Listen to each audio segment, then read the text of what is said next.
નમસ્કાર દર્શક મિત્રો, જી ટીવી ગુજરાતી ન્યૂઝમાં આપનું હાર્દિક સ્વાગત છે। હવે જોઈશું સમાચાર વિગતવાર। વિષય જ્ઞાનગંગા વિદ્યાલયમાં રાષ્ટ્રીય વિજ્ઞાન દિવસની ઉજવણીના ભાગરૂપે વિજ્ઞાન પ્રદર્શનનું આયોજન 23/2/2026ની સોમવારે દિવસે જ્ઞાનગંગા વિદ્યાલયમાં રાષ્ટ્રીય વિજ્ઞાન દિવસની ઉજવણીના ભાગરૂપે વિજ્ઞાન પ્રદર્શનનું આયોજન કરાયું। પ્રદર્શન શાળાના ધોરણ 6 થી 9ના વિદ્યાર્થીઓએ વિજ્ઞાનના વિવિધ મૂલ્યોના આધારિત 150થી વધારે સાયન્સ પ્રોજેક્ટ્સ બનાવ્યા। વિદ્યાર્થીઓએ ભૌતિક વિજ્ઞાન, રસાયણ વિજ્ઞાન, ઇલેક્ટ્રોનિક, પર્યાવરણ, ખેતી, પ્રદૂષણ, સૌર ઉર્જા, ટ્રાફિક નિયમન, સ્માર્ટ સિટી, ચંદ્રયાન, અવકાશ વિજ્ઞાન, હાઇડ્રોપોનિક્સ ખેતી, વરસાદી પાણીનો સંગ્રહ, વેસ્ટ વોટર ટ્રીટમેન્ટ પ્લાન્ટ અંગે વિષય પર સુંદર મજાના પ્રોજેક્ટ પણ બનાવ્યા।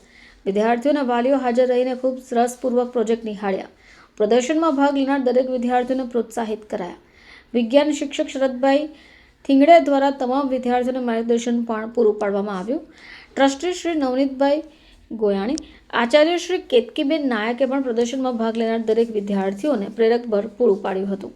નમસ્કાર, જ્ઞાનગંગા વિદ્યાલય આચાર્ય કેતકીબેન નાયક। આજરોજ જ્ઞાનગંગા વિદ્યાલયમાં રાષ્ટ્રીય વિજ્ઞાન દિવસની ઉજવણીના ભાગરૂપે વિજ્ઞાન પ્રદર્શનનું આયોજન કરવામાં આવ્યું હતું।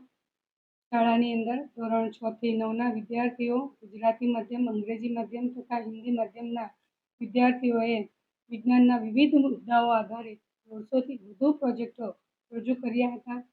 આજના આ પ્રદર્શનમાં વિદ્યાર્થીઓએ ભૌતિક વિજ્ઞાન, રસાયણ વિજ્ઞાન, ઇલેક્ટ્રોનિક, પર્યાવરણ, પ્રદૂષણ, વેસ્ટ વોટર હાર્વેસ્ટિંગ જેવા વિવિધ વિષયો પર, દૈનિક જીવન પર આધારિત વિષયો પર ખૂબ સુંદર એવા મજાના પ્રોજેક્ટ રજૂ કર્યા હતા। આ પ્રદર્શનમાં ત્રણેય માધ્યમના વાલીઓએ પણ ખૂબ ઉત્સાહપૂર્વક ભાગ લઈને વિદ્યાર્થીઓને પ્રોત્સાહન પૂરું પાડ્યું હતું। વળી આ પ્રદર્શનની અંદર શાળાના શિક્ષક શરદભાઈ થીગડેએ સૌને માર્ગદર્શન આપીને ખૂબ સુંદર એવા પ્રોજેક્ટો રજૂ કરાવ્યા હતા।